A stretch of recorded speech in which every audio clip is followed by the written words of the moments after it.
Good day everyone, this is OS Finance, part number 2.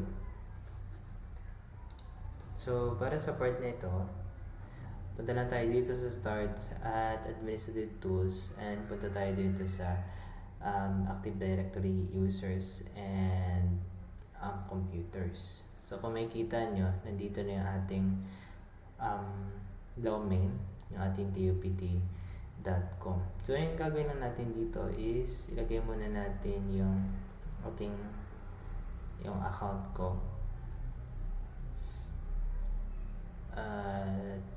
Fill upan natin yung mga labels dito.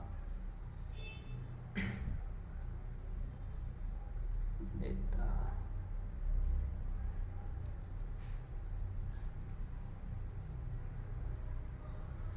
Ayan.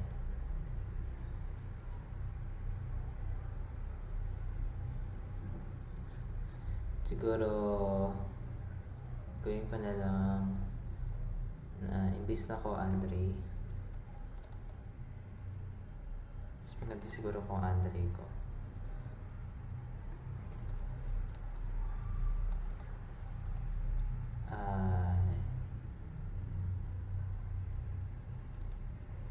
And then click lang natin yung next, then set up natin yung password.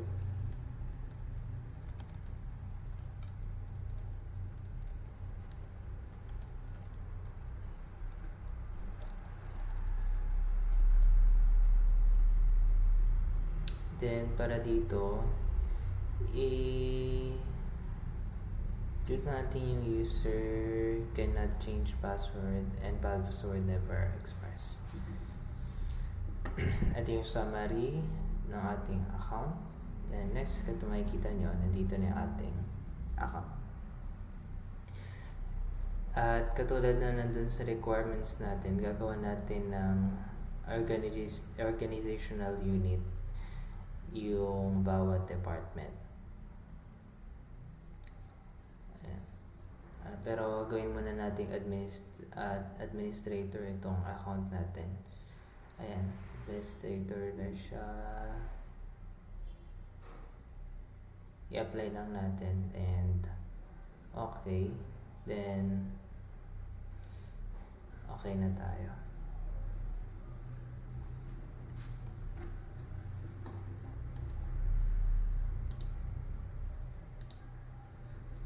Then sa part na to, gagawa na tayo ng mga organizational units natin, which is medyo marami, kaya papass forward ko siya mamaya. First is we have the academic department. Ayan. At yung isa is yung ating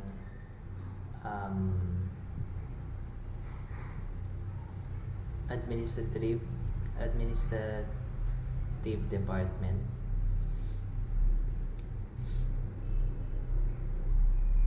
Okay. Then ilalagay tayo ng panibagong organizational units dito sa dalawang to.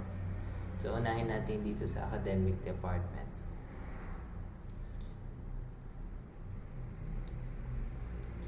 Pass forward ko na dito sa part na to, which is yung mga programs natin.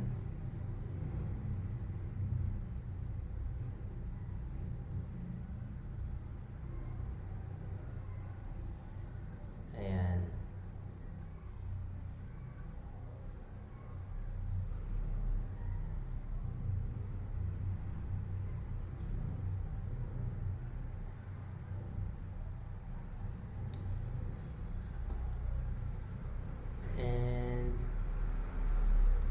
Last one natin is yung ating records office. So yun yung mga folders ng ating mga organizational units.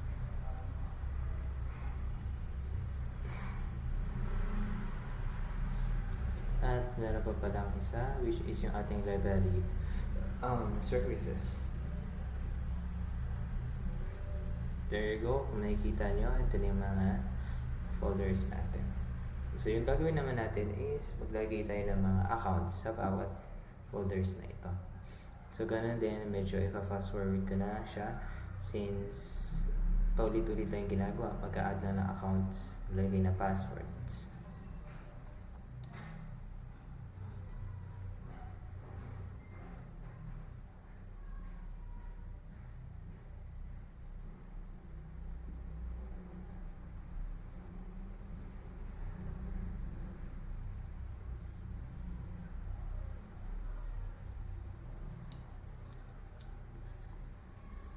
Ayan. So, meron pa tayong isang gagawin sa part na ito. So, bawat organizational unit is gagawa natin ng sarili nilang computers kung saan sila pwede mag-login.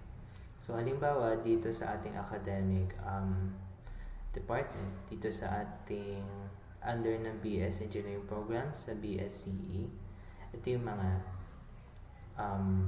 accounts natin. Sorry, no.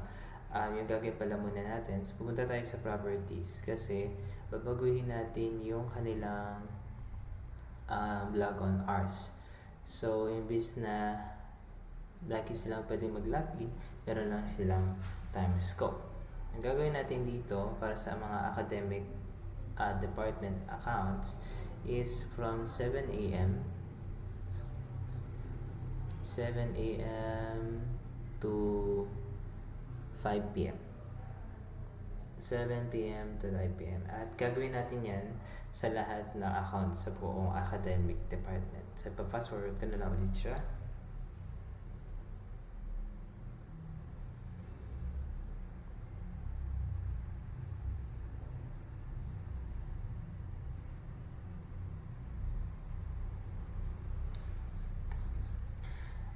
Okay.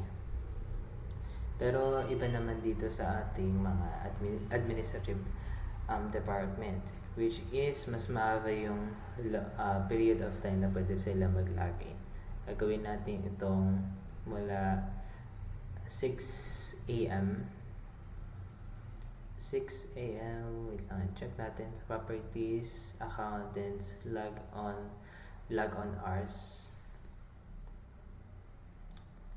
Log on hours.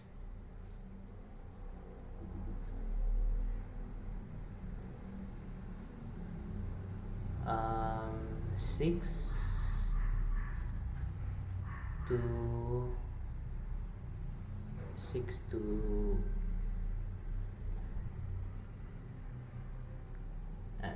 ko lang dito sa isa nating ginawa.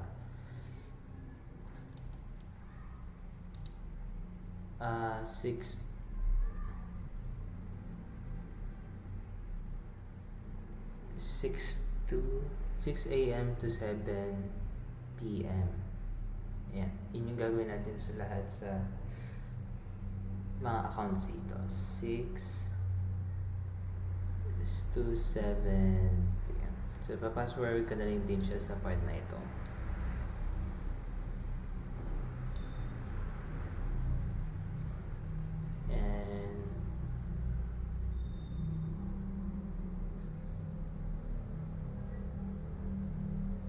There we go.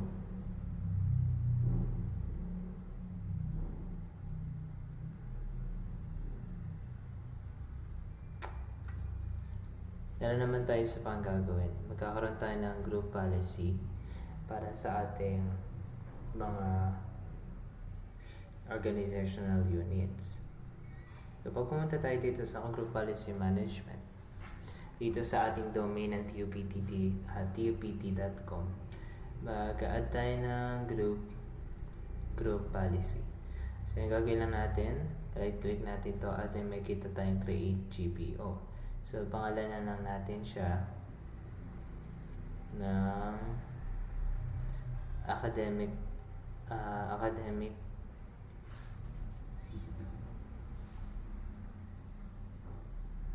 password.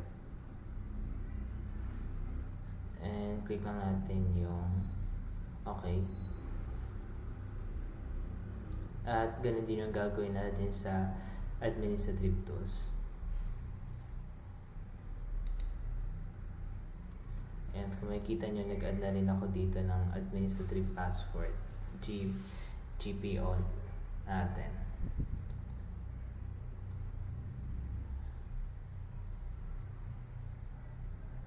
So yung gagawin natin is i-open natin to. At wait.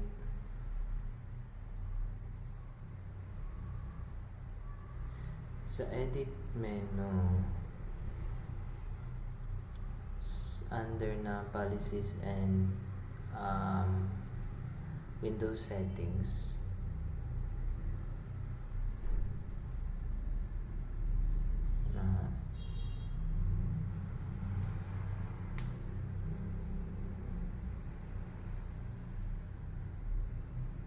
dito sa ating security settings, may makita tayong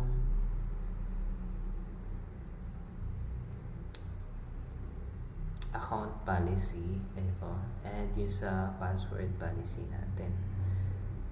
Ayan. May click natin yun, tapos may kita tayong maximum password age. Isa-set kasi natin ito sa 30 days lang. So, pag pinindot natin itong maximum password age, i-check lang natin itong define the policy setting at iset natin sa 30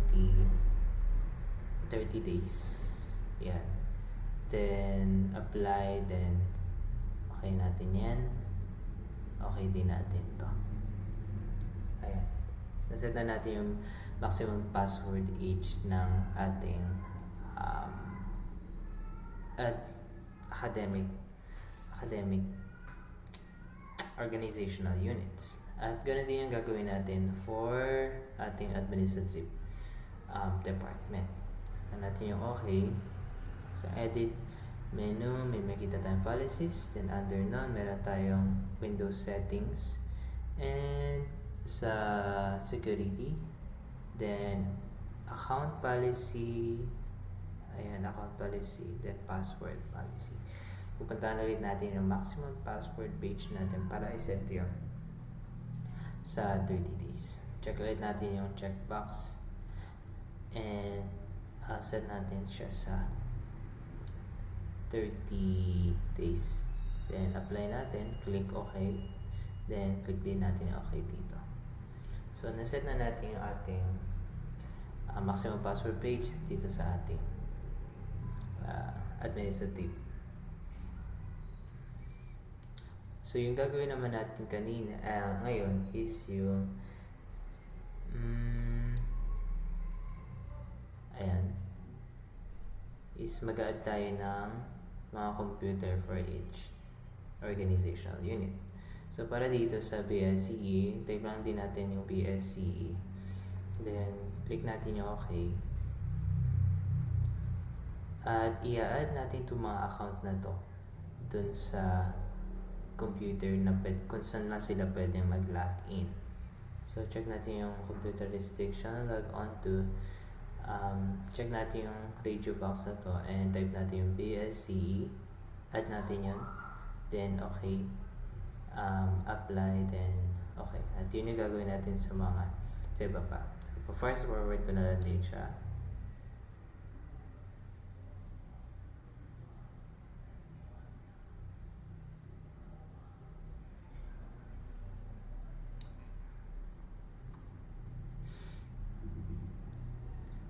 Then okay,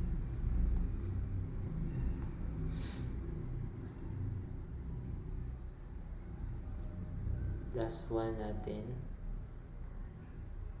okay na lahat.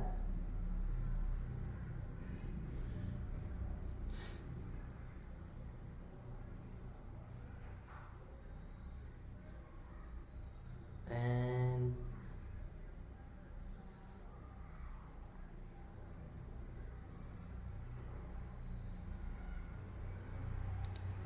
so okay na para sa part 2 ng ating OS Finance. See you sa next video.